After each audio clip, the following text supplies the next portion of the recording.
বাংলাদেশের এলডিসি গ্রাজুয়েশনের জন্য একেবারে তৈরি না।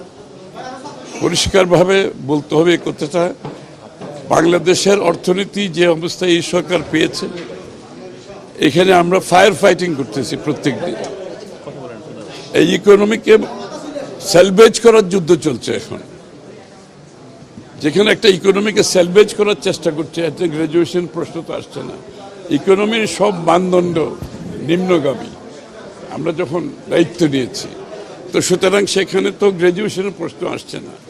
তার উপরে হচ্ছে বাংলাদেশের এখন মধ্যপ্রাচ্যে যে যুদ্ধ চলছে, এটার ইম্প্যাক্ট অনেক বড়, এবং এটা বাংলাদেশের তহবিল, সরকারি তহবিলকে এটা থেকে রক্তক্ষরণ হচ্ছে, এক কথায় বলতে গেলে রক্তক্ষরণ হচ্ছে। এগুলো আমরা ফায়ার ফাইটিং করতেছি প্রত্যেক দিন। তারপরে বাংলাদেশের আপনার যে দায় দেনা হয়েছে, এটা ম্যানেজমেন্ট একটা বড় ধরনের একটা সমস্যা হয়ে দাঁড়িয়েছে। কারণ আমরা আগামী দিনে যে ফাইন্যান্সিংগুলো করব, এখানে কস্ট অফ ফাইন্যান্সিং আমাদেরকে চিন্তা করতে হচ্ছে, এবং সব কিছু মিলিয়ে আমাদেরকে যে ক্যাপাসিটি বিল্ডিংয়ের মাধ্যমে যেখানে আমরা যেতে পারবো রেডিনেসে, সেটা বিএনপির ম্যানিফেস্টোতে সব বলা আছে।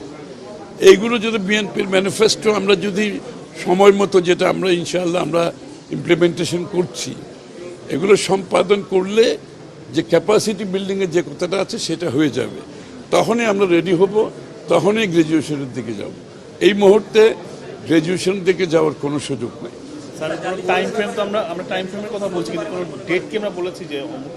না না, এটা তো আমরা যেহেতু এক্সটেনশন চাচ্ছি, সুতরাং এক্সটেনশন যখন হবে ওই 3 বছরের মধ্যে আমাদের রেডিনেস যে বিষয়গুলো আছে, এগুলো বিএনপির ম্যানিফেস্টোতে সব বলা আছে। বিএনপির ম্যানিফেস্টোর সাথে রেডিনেস অ্যালাইনমেন্ট হয়ে গেছে, কারণ আমরা তো এগুলোকে মাথায় রেখে তো আমরা ম্যানিফেস্টো করেছি, এবং ইনশাআল্লাহ আমরা তো বাস্তবায়ন করছি একটা পর একটা, এবং সময় মতো করছি। সুতরাং আমরা মনে করি এগুলো সমাপ্ত করতে পারলে আমরা রেডি হব, তখন আমরা গ্র্যাজুয়েশন। না, এটা তো কাজ চলছে। এটা এখন বর্তমানে যে রেপোর্টিয়ারের রিপোর্টটা যাবে, তারপরে একুশকে যাবে, এটা পরে জেনারেল অ্যাসেম্বলিতে যাবে। তো বাংলাদেশের কেস তো খুবই স্ট্রং, যেগুলো আমি বললাম। এই পরিপ্রেক্ষিতে গ্র্যাজুয়েশনের কোনো সুযোগ নেই। এই যে সমস্যার কথাগুলো আমি বললাম, এর উপরে মরার উপর হারার গা বলে না, এটা এখন জ্বালানি সংকটের মাধ্যমে হয়েছে। শুধু জ্বালানি সংকটটা না, সমস্ত কমোডিটি, খাদ্যদ্রব্য, পণ্য সব কিছু প্রভাব পাবে। টোটাল সাপ্লাই চেইন ক্ষতিগ্রস্ত হচ্ছে, এবং সব কিছুতে আগামী দিনে দ্রব্যমূল্য বাড়বে, এ ব্যাপারে কোনো সন্দেহ নাই। কারণ সাপ্লাই চেইন যখন ডিসরাপ্টেড হবে, এটা কোনো দেশের আভ্যন্তরীণ বিষয় না, এটা গ্লোবাল বিষয়। আমেরিকাতে তেলের দাম দ্বিগুণ হয়ে গেছে, শ্রীলঙ্কাতে 25% বাড়িয়েছে, আমরা কিন্তু এখনো বাড়াই নাই।